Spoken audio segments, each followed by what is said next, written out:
கழக ஆட்சிகள் தமிழகத்தை கைப்பற்றுவது. அதுபோல் இந்த 2026 தேர்தல் ஒரு மிக முக்கியமான, அதாவது அரசியல் ரீதியான ஒரு மாற்றத்தை கொண்டு வரப்போகும் தேர்தல் என்பதை யாரும் மறுக்க முடியாது. இது ஒரு வாட்டர்ஷெட் எலெக்ஷன் என்று ஆங்கிலத்தில் சொல்வார்கள். அதாவது நமக்கு கிடைத்திருக்கும் பெஸ்ட் அண்ட் லாஸ்ட் ஆப்பர்ச்சுனிட்டி இதுதான் என்று நான் சொல்லுவேன். தேர்தல் அந்த காலத்தில் யுத்தம், இந்த காலத்தில் தேர்தல் என்று சொல்கிறோம். அப்போது நாம் யுத்தத்துக்கு இப்போது தயாராகி கொண்டிருக்கின்றோம். நம்மிடம் எல்லா ஆயுதங்களும் இருக்கின்றன. நம்முடைய எதிரியை விட பலமான ஆயுதங்கள் நம் கையில் தான் இருக்கின்றன.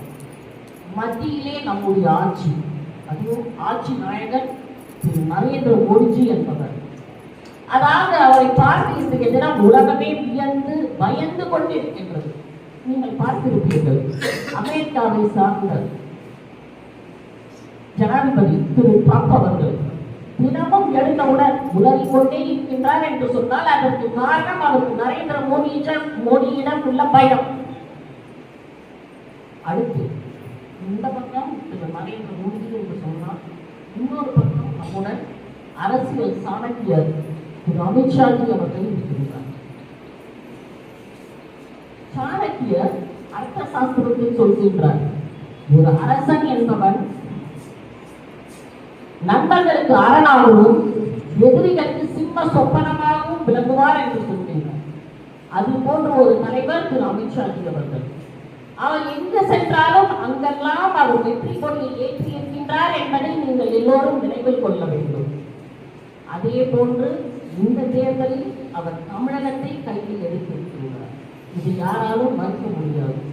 ஆகையால் நமக்கு எவ்வளவு பெரிய சக்திகள் நம்மிடம் என்பதை நாம் எல்லோரும் எதிர்பார்க்கிறோம்.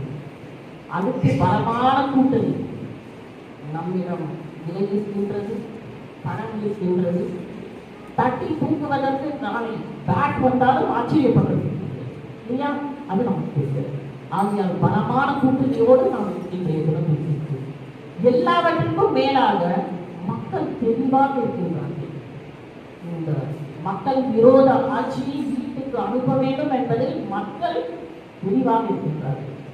அதை நாம் எடுத்துக்கொண்டோம் என்று சொன்னால், விலைவாசி ஒருபுறம், போதைப் பொருட்கள் அதிகரிப்பு மறுபுறம், பெண்களுக்கு மிகப்பெரிய அளவில் வன்கொடுமைகள், ஊழல். கடந்த 48 மணி நேரத்தில் 2 பெரிய ஊழல்கள், அதாவது நகராட்சி மற்றும் நீர்நிலைத்துறையில்